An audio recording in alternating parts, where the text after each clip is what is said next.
For the first time in 8 long years, we just watched the US&A national team take on Wales in the FIFA World Cup. Didn't go great, didn't go terrible. Yeah. We give our take. First off, starting with the starting 11, obviously, from the very beginning before the game even started. The lineup, I like it. It was a few of my picks, most of my picks from the last video, which we know you saw. And I really like it because I got almost all the names right. 10 out of 11, pat myself on the back there. He got all except Sargent. I picked Aronson to start in a different position, but, 10 of the 11 names I got correct, so I'm taking that as a big dub. We know you watched the last one, so you know. With those picks, though, I had 8 of them correct? Yeah. So, something like that. We didn't see Gio Reyna feature at all. We'll talk about that later with substitutes and such. But with the starting 11, we see Tim Ream, who we wanted to see in there. Absolutely had to see him in there. That back line is perfect. That's what we wanted to see every single game of the group stage. And hopefully if we get out of the group stage, it's because that back line is so solid. Because the players, that is the best back four we have available in terms of options, with selection, with anything. That's the most solid back four we have. So having those, in my opinion, maybe Richards for Zimmerman, possibly. Potentially, but we can't say ifs, ands, or buts right now. He picked up the knock, so he couldn't come. Yeah, midfield is what we wanted to see, obviously. Attack, what we wanted to see. We saw Sargent as the striker, though. Neither of us thought that was going to happen, but he had a pretty decent game. Did provide some good hold-up play there, especially for the first goal, as we'll get to. But, he was kind of a surprise for the both of us, obviously us not picking him, but he is somebody that can provide you something that, Haji Wright doesn't in terms of a little bit more build-up play and, from what we've seen in the championship, he can score goals consistently for Norwich. I think he had 9 and 19 or something like that. The first half, though, getting into the game itself, the first thing we saw, it was a action-packed first half from beginning to end, really the whole game itself. But right in the beginning, we saw 2 big yellow cards, basically back-to-back, from Dest to McKinney on some fouls that I don't know if they deserved a yellow card immediately.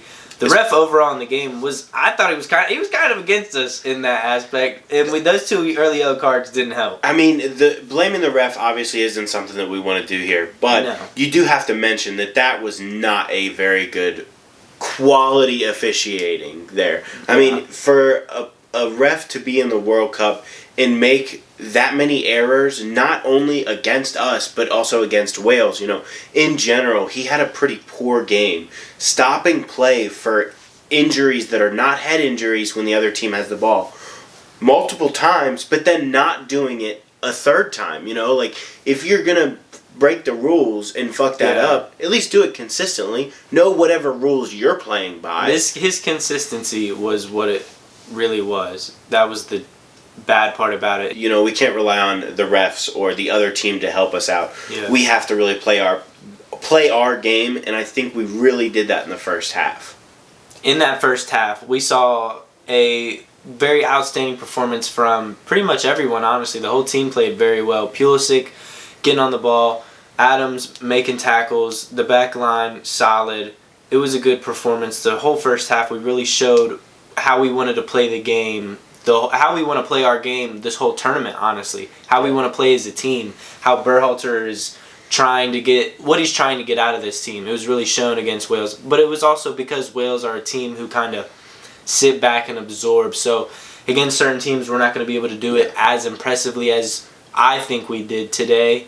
Like when we come up against England, it's going to be a little bit more difficult. It's going to definitely be a different story when we come up against England, because obviously that Wales team will sit back and let you play your game, and they just want to play their game a little bit better, Yeah. But in that first half, we were able to take over and kind of execute our system a little bit better, and obviously we saw that with the goal. Josh Sargent, beautiful touchdown to Pulisic, and Pulisic just lines it right into Tim Weah. Perfect lane right through the goal, one-on-one, slots it home. It was such a good goal. It was a well-worked goal. And I love the build-up about it. And it was just everybody, most of the team was involved in it a little bit. We went in the ball back. Sargent pressing it to or off his chest, I think it was, to Pulisic, and then obviously threw it away. It was a really impressive goal, a really impressive first half.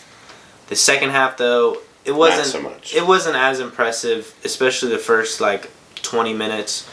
We kind of grew into it as it went on, but we gave away a penalty, which was a penalty, but we shouldn't have been in the circumstances in which we gave away the penalty in the first place. Yeah. Zimmerman, who had a decent game next to Tim Ream, the back line had a decent game. Right. Shout out. We know. The World Cup, though, it's harsh to you because it's one mistake and it's things like this that can happen. Yeah. And you have a great game, 1-1 draw. You think you deserve more out of it. You make one mistake, you give away a penalty. Kind of silly for you to be tackling like that from behind. Yeah. You know he's gonna fall over. You're kicking him between his legs. You can't do that. Especially when everyone's watching. Everyone's just waiting for somebody to fuck up in this game because it is such a nervy end-to-end game. So it's who's going to make that first mistake, who's going to make that messy tackle, or who's going to play that backwards ball to the goalie that gets by him.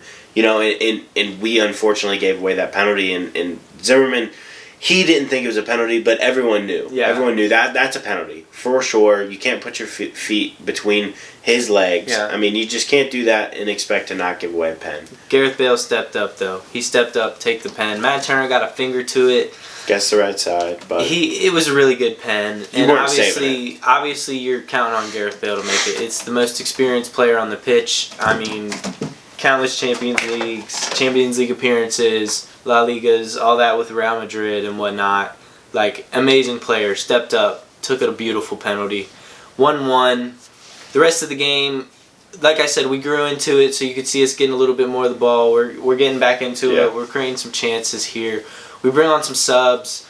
Some questionable, some likable. The ones I liked, the first one, I believe, was Aronson for Musa, and I loved Aronson coming on with the energy he brings, things like that. Yedlin came on for Dest, who had an okay game, some mistakes here and there. Thought he could have done a little bit better going forward. I expect a little bit more of him, especially going forward. A couple of heavy touches for sure.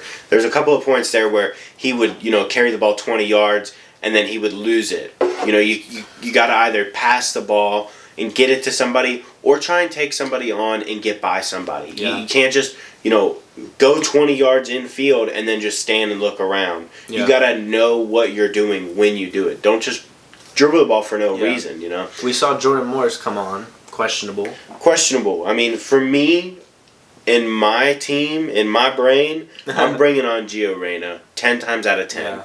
Now, if he does have a knock or some sort of issue, then maybe let some motherfuckers know, because just to maybe take a little bit of weight off your back in terms of the media, or don't bring him. If he's not going to be able to play, don't bring him. Yeah. Bring somebody that is going to play and give us that edge. I don't think Jordan Morris is a bad player, but I think we have better options on the bench. Yeah. And I think Gio Reyna could have provided something different. Because Greg said he wanted what? Speed and power. From Jordan Morris. And you're going to get that, but I didn't think we needed that in the moment. We were so end-to-end that it was who was going to make that next mistake and what's going to happen next. And I felt like it was just too on edge. If you bring Gio Reyna on, he can slow the ball down, but he can also take on players. He can find that pass. Jordan Morris will run at players and sprint his heart out. But I don't think we needed that in the moment, and I think that was an oversight by Greg. Yeah. Overall, though, 1-1 to Wales. Opening game of the World Cup. You want to win. If you win, saw the stat. If you win, you got an 84% chance of going through if you win the first game. But if you tie, you still got a 61% chance. So our chances are still on our side. Right. We need some results. Friday we got a really big game. We're going to have some big games coming up, though. We got to get a point. If we don't get a point there, we're going to be screwed. That team we need to definitely get a point against. England did beat Iran 6-2.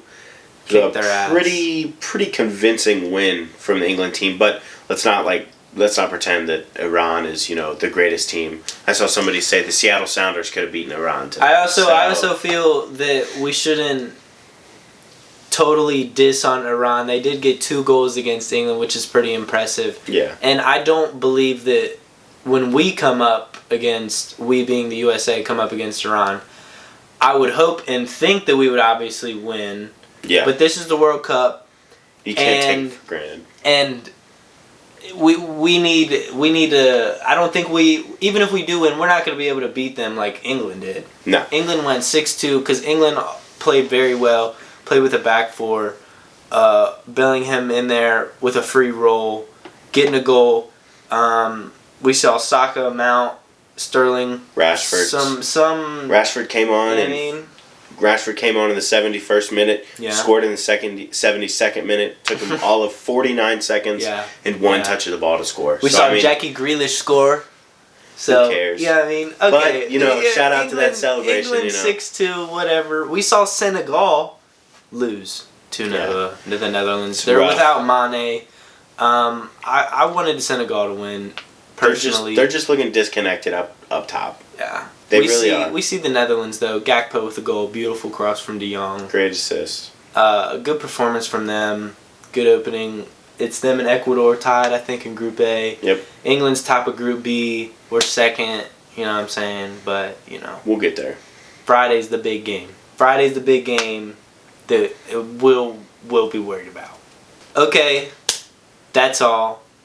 England on Friday. Right now we're sitting second.